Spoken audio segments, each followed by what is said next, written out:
서로 마주보며 했던 예배는 화면을 마주보며 하고, 손으로 넘기던 성경은 손가락으로 넘기는 성경이 되었습니다.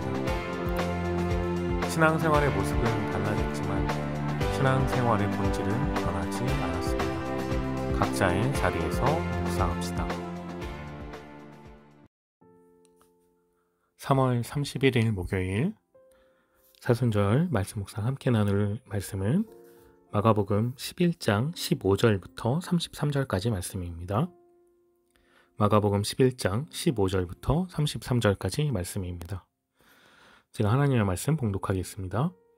그들이 예루살렘에 들어가니라.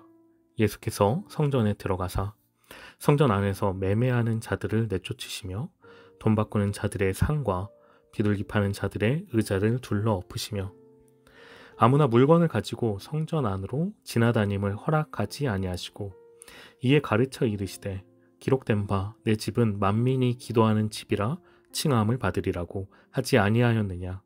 너희는 강도의 소굴을 만들었도다 하시매 대제사장들과 서기관들이 듣고 예수를 어떻게 죽일까 하고 꾀하니 이는 무리가 다 그의 교훈을 놀랍게 여김으로 그를 두려워하밀러라.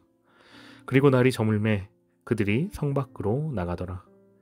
그들이 아침에 지나갈 때에 무화과 나무가 뿌리째 마른 것을 보고 베드로가 생각이 나서 여짜오되 라삐어 보소서 저주하신 무화과 나무가 말랐나이다. 예수께서 그들에게 대답하여 이르시되 하나님을 믿으라. 내가 진실로 너희에게 이르노니 누구든지 이 산더러 들리어 바다에 던져지라 하며 그 말하는 것이 이루어질 줄 믿고 마음에 의심하지 아니하면 그대로 되리라. 그러므로 내가 너희에게 말하노니 무엇이든지 기도하고 구하는 것은 받은 줄로 믿으라. 그리하면 너희에게 그대로 되리라. 서서 기도할 때에 아무에게나 혐의가 있거든 용서하라. 그리하여야 하늘에 계신 너희 아버지께서도 너희 허물을 사하여 주시리라 하시니라. 그들이 다시 예루살렘에 들어가니라. 예수께서 성전에서 거니실 때 대제사장들과 서기관들과 장로들이 나와 이르되 무슨 권위로 이런 일을 하느냐. 누가 이런 일 할 권위를 주었느냐. 예수께서 이르시되 나도 한 말을 너희에게 물으리니 대답하라. 그리하면 나도 무슨 권위로 이런 일을 하는지 이르리라. 요한의 세례가 하늘로부터냐 사람으로부터냐 내게 대답하라. 그들이 서로 의논하여 이르되 만일 하늘로부터라 하면 어찌하여 그를 믿지 아니하였느냐 할 것이니 그러면 사람으로부터라 할까 하였으나 모든 사람이 요한을 참 선지자로 여김으로 그들이 백성을 두려워하는지라. 이에 예수께 대답하여 이르되 우리가 알지 못하노라 하니 예수께서 이르시되 나도 무슨 권위로 이런 일을 하는지 너희에게 이르지 아니하리라 하시니라.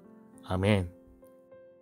오늘 말씀은 예수님께서 성전을 청결케 하는 사건과 무화과 나무가 마른 것을 보는 사건, 그리고 예수님의 권위를 두고 말하는 권세에 대한 논쟁에 대한 이야기로 이루어져 있습니다. 오늘 우리는 성전을 깨끗게 하시는 예수님의 이 사건을 함께 구체적으로 나누어 보고자 합니다.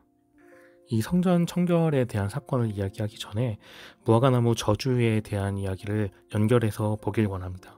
예수님께서는 먼저 무화과 나무를 저주하신 사건이 나타납니다. 이것은 성전 정화와 같은 심판에 대한 문제를 다루고 있는 것입니다.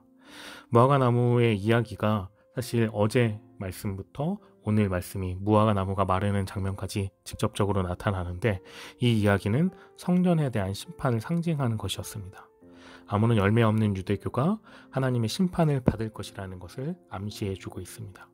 그리고 또한 유대인들을 심판하는데 무화과 나무는 포도나무와 더불어 이스라엘을 상징합니다. 그러므로 열매가 없이 잎만 무성한 무화과 나무가 하나님을 섬긴다라고 요란하게 화려하게 떠들었지만 결국 위선적인 모습, 열매가 없는 모습이 나타난다라고 말해주고 있는 것입니다. 이 무화과 나무의 저주와 함께 오늘은 예수님께서 유대교의 부패와 형식주의에 대해서 정면으로 반박하고 그들에게 면박을 주는 모습을 보여주고 있습니다. 예수님께서는 성전에 들어가서 성전 안에 있는 사람들을 향해서 상업화되어 있고 예배의 진정한 의의를 상실하고 있는 그 장사꾼들을 향해서 화를 내시고 그 자리들을 엎으셨습니다. 백성들은 하나님께 제사를 드려야 됐고 그 제사에 대한 책임이 대제사장 그리고 제사장들에게 있었습니다. 그런데 이 제사장들이 세속화되면서 상업주의에 물들어서 일반 백성들에게 영적으로 잘못된 판매를 하고 있었습니다. 유대인 장로들은 성전 운영비를 매년 한 번씩 반세겔씩의 성전세를 부담케 하였습니다. 성전세는 대개 6월절 한 달 전에 전국적으로 설치된 납세소에서 걷어들였는데 그때 납부하지 못한 사람들은 6월절 직전에 성전에 와서 납부하게 되었습니다. 근데 당시 성전세는 특정한 은돈을 바꾸어서 납부하였습니다. 그리고 소위 돈 바꾸는 자들, 환전상들이 환전료를 엄청나게 요구하였습니다. 그리고 성전을 방문하는 사람들은 대개 희생제사를 드렸습니다. 그래서 그 희생제사를 드릴 짐승은 성전 안에서 검수를 하고 흠없고 좋은 것으로 여겨지는 것으로만 사용이 되었습니다. 그런데 이렇게 성전에서 검인을 한 짐승 희생 제물들은 무려 10배 이상으로 비싼 값으로 매매가 되고 있었습니다. 그 매매로 인해서 부당하게 나온 이득금은 대부분 대제사장의 몫으로 돌아갔습니다. 이러한 물질주의가 성전 안에 팽배하게 있었던 것입니다. 또한 예수님께서는 형식적이고 위선적인 신앙을 경계하시고 주의시키셨습니다. 당시 유대교는 외관상으로 모든 형식이 그럴듯하게 구비되어 있는 상태였습니다. 그러나 그들의 예배, 그들이 하는 모든 것들은 마치 알맹이 없는 껍질과 같았습니다. 예배나 경건의 본질적인 내용을 상실했던 상태였던 것입니다. 그러한 위선적인 신앙을 가진 사람들밖에 없었고 경건의 모양은 있으나 능력이 없는 사람들이었습니다. 한편 예수님께서는 언제나 성전에 있던 많은 사람들을 도와주시고 고쳐주셨습니다. 이것은 위선적이고 형식적인 희생제사를 하는 사람들보다는 곤란한 사람들, 아픈 사람들에게 대한 실천적인 봉사를 하는 것이 하나님께서 원하시는 연락될 만한 예배를 드린다는 것을 보여주시는 행동이었습니다.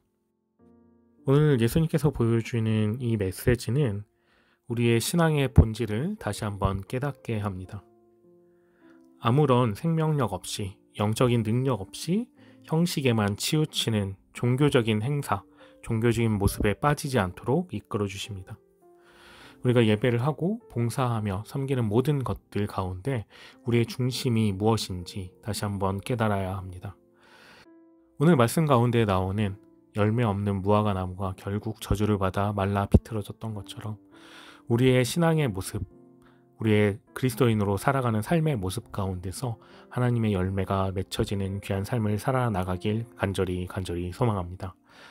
경건의 능력이 나타나는 귀한 그리스도의 삶을 살아나가는 귀한 하나님의 자녀들 되길 간절히 소망합니다. 기도하겠습니다. 주님 감사합니다. 오늘 말씀을 통하여서 다시 한번 우리의 신앙의 모습을 깨닫게 합니다. 무화과 나무가 마르고 또한 예수님께서 성전을 깨끗게 하시는 모습을 바라보면서 우리의 신앙의 모습이 어떤 모습이 되어야 될지 다시 한번 돌아보았습니다. 우리 안에 예수님을 믿는 그 믿음으로 생명력이 넘치는 하나님의 말씀을 따라 살아나갈 수 있도록 이끌어 주시옵소서. 오늘 하루 사순절 기간을 따라 살아나갈 때 말씀을 읽고 말씀을 쓰는 것 가운데 주님을 바라보는 우리의 중심이 바로 서는 귀한 그리스도인으로 살아갈 수 있도록 주님께서 함께 하시고 인도하여 주시옵소서. 이 모든 말씀 우리 구주 예수 그리스도의 이름으로 기도드립니다. 아멘. 사랑하는 여러분, 오늘도 사순절 기간 말씀을 잘 따라 살아나가는 귀한 하나님 자녀 되길 간절히 소망합니다.